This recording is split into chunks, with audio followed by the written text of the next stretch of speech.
Everyone, and welcome back to BGA TVHT, the show where we do gaming commentaries every other day. And today, we are finally continuing the QuickPlay Basement series, as I'm now calling it, where we are going to be reviewing all of the things in this basement. And since the last video, we've gotten some new improvements.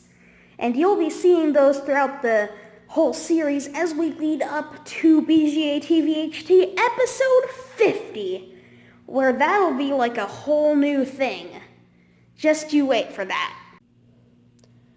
Okay, so in this segment, we're just going to be looking at the things on the outside of the cabinets, just to see how they are. So starting off with the Mortal Kombat cabinet, this is a unique Mortal Kombat stick, I think.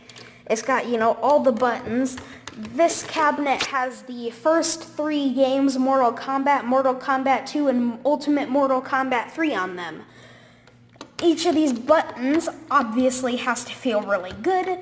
This screen is decent for what it's playing, and there's 2 players, so you can play with a friend as well. Going over to the side now, we have the side art of the cabinet is just kind of a Raiden doing lightning over here. It's pretty cool. Coming over to the front here, we see that it has the logos for Mortal Kombat 2, and Ultimate Mortal Kombat 3. Below here is a separately sold riser that you can nail into the cabinet to rise it up, obviously, as the name suggests, which actually gets it to an acceptable height for someone of about 5 feet and above. It's just, without this riser, trust me, I'm like 5'2" and I have to be kneeling without this riser, but with this riser, I can comfortably play. Moving on to the Pac Man arcade cabinet. This cabinet has 2 games, Pac Man and Pac Man Plus. And this also comes, the version we got has a special Pac Man only riser. This only has a sort of joystick to play the game with, as we are moving this around to move around the course, which would be up on this screen normally. We also have these 2 buttons, which is 1 player and 2 player.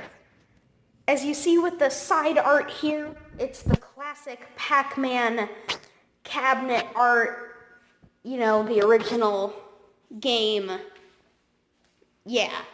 I love these instructions too. Each of these cabinets actually has something a bit different. Like this one has some pretty cool stuff. Mortal Kombat has Mortal Kombat 2 instructions right there. And we'll get to Street Fighter now. Alright, so here we are over at the Street Fighter arcade cabinet. This one is, I believe, the most complex game out of all of them. You have the one player, two player, you have really only a punch and kick, but you have different strength levels of each of those maneuvers. And then, it actually tells you, like, okay, so here's like the forward flip, forward offensive crouch, defensive crouch. I haven't really found any difference in my little bit of time playing these. And then, of course, it has the story. This arcade cabinet includes a Street Fighter II Championship Edition, Super Street Fighter II The New Challengers, and Super Street Fighter II Turbo. The side art for this cabinet is just a simple Street Fighter II Champion Edition, literally nothing else.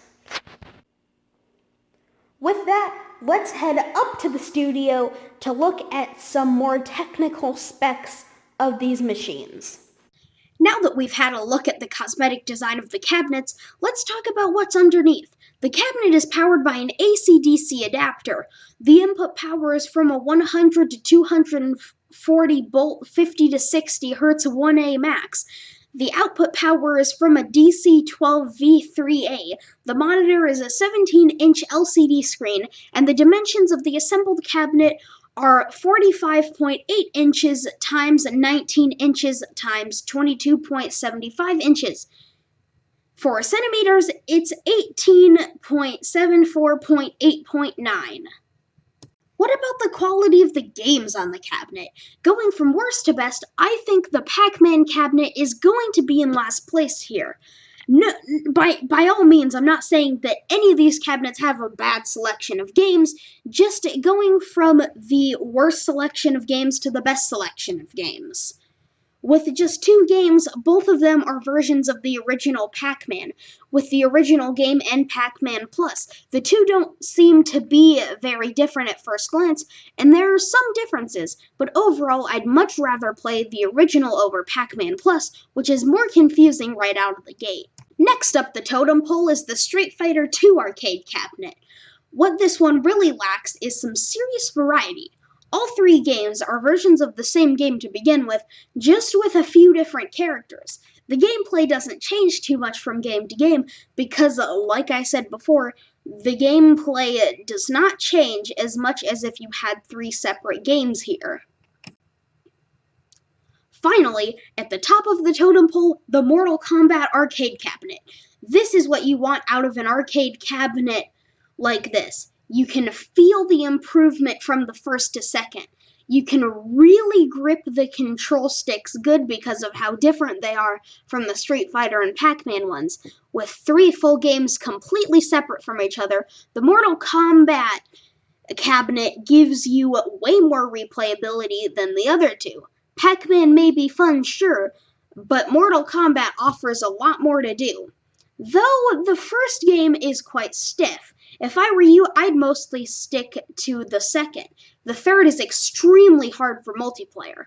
Sadly, all the games in all 3 cabinets have their flaws, but that's to be expected. If you're looking to get an arcade collection started, this is a great place to start. Or if you're trying to fill out a space with lots of fun things to do, these one-up mini arcades will do just fine. Well, I guess that's about it for this video, guys. If you enjoyed the video, please leave a like and subscribe. And this is Brandon from Big McClark Gaming, signing off. Goodbye. Oh yes, and just before we go, I would like to address some changes that have been made to the homepage of the channel. First, you might have seen the new banner, which includes the PS4 controller and the something new that I'm working on right now. Now, trust me, if you've been around a while, that's going to look very familiar.